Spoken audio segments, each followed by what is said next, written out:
Assalamualaikum warahmatullahi wabarakatuh. Om Swastiastu, Namo Buddhaya, salam kebajikan. Sahabat-sahabat dimanapun juga berada, isu ijazah palsu semakin memanas sahabat.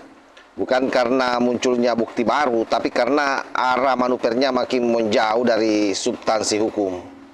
Terbaru ada 17 jenderal purnawirawan TNI melalui Refli Harun menyatakan akan memperkarakan penyidik Polda Metro Jaya setelah berkas perkara Roy CS dikembalikan jaksa atau P19.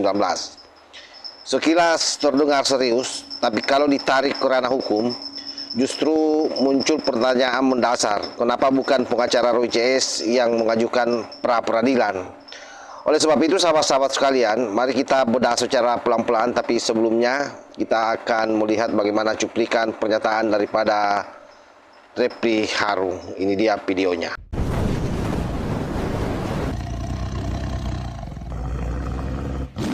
Dan siapa saja 17 orang jenderal tersebut? Nanti pekan depan sejumlah purnawirawan TNI itu akan melakukan gugatan perbuatan melawan terhadap penyidik Polda Metro Jaya karena dianggap sudah melakukan abuse of power, ya, melakukan kesewenang-wenangan dalam menjalankan tugasnya. Nah, kita tunggu saja. Kita bisa sebutkan siapa namanya? Salah satunya Maijen Sunarko, kemudian Sri Rajasa, ya. Kemudian ada yang mantan hakim agung Dwi Cipto, ya, Dwi. Dan yang tercatat ada 17 orang. Apakah akan bertambah atau berkurang nanti kita lihat. Karena saya baru spill, ya, tetapi dokumen resminya sedang dipersiapkan, terutama surat kuasa. Menggugatnya ke pengadilan negeri. Pengadilan negeri tempat wilayah Polda Metro Jaya ini di mana? Jakarta Pusat atau Selatan? Berarti Jakarta Selatan. Saya membacakan beberapa di antaranya, tapi dengan disclaimer bahwa ini belum resmi, ya. Antara lain Kolonel Laut Hasnan, Laksma itu Laksamana Muda atau dia? Laksamana Muda mungkin, ya. TNI Purnawirawan Sony Santoso, Maijen TNI Purnawirawan Sunarko, Kolonel Purnawirawan Sri Rajasa, Laksma TNI Purnawirawan Dr. Gigi Mulyono Aladin, Kolonel Purnawirawan M. Nur Saman, Brigjen TNI Purnawirawan Sudarto, Kolonel Purnawirawan Kusuma Stono, Marsda TNI Purnawirawan Amin Syah, Kolonel Purnawirawan Joko Indro Wahyono, Marsda TNI Purnawirawan Firdaus Samsudin, Brigjen TNI Purnawirawan Denny Priyatna, Kolonel Purnawirawan Supandi Ali, Marsda TNI Purnawirawan Nazir Shah. Jadi ada beberapa sipil diantaranya karena mereka tergabung dalam forum Purnawirawan TNI, ya. Sahabat-sahabat sekalian, perlu dipahami, ya, bahwa dalam sistem hukum pidana di Indonesia, pra-peradilan adalah merupakan mekanisme resmi untuk menguji apakah penetapan tersangka dilakukan secara sah atau tidak. Artinya kalau ada kejanggalan prosedur, baik itu kekurangan alat bukti atau dugaan kriminalisasi, pra-peradilan adalah jalur paling lurus, paling legal, dan paling elegan. Dan yang berhak mengajukan hanyalah pihak yang langsung dirugikan, tersangka atau para kuasa hukumnya.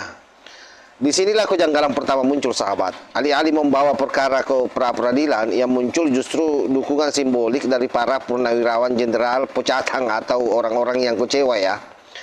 Ini bukan salah, tapi itu bukan arena pembuktian hukum. Pengadilan tidak bekerja dengan pangkat, tidak menimbang senioritas. Yang diuji hanyalah dua hal, prosedur dan alat bukti. Lalu soal P19, banyak yang mengelintirnya seolah-olah pengembalian berkas berarti penyidikan cacat atau kasus dipaksakan. Padahal dalam praktik hukum P19 adalah hal yang sangat lazim.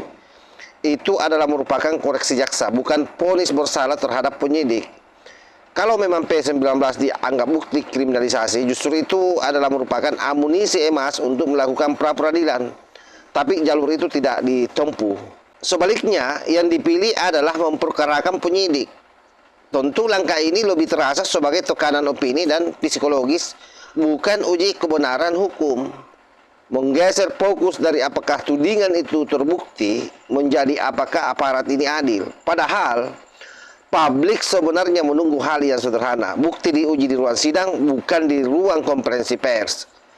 kita juga perlu jujur melihat soal legal standing. Para purnawirawan, seberapa pun dihormati jasanya, apalagi ini kan purnawirawan yang kita tahu semua, diantaranya Jenderal Sunarko, itu tidak memiliki kedudukan hukum atau legal standing dalam perkara ini.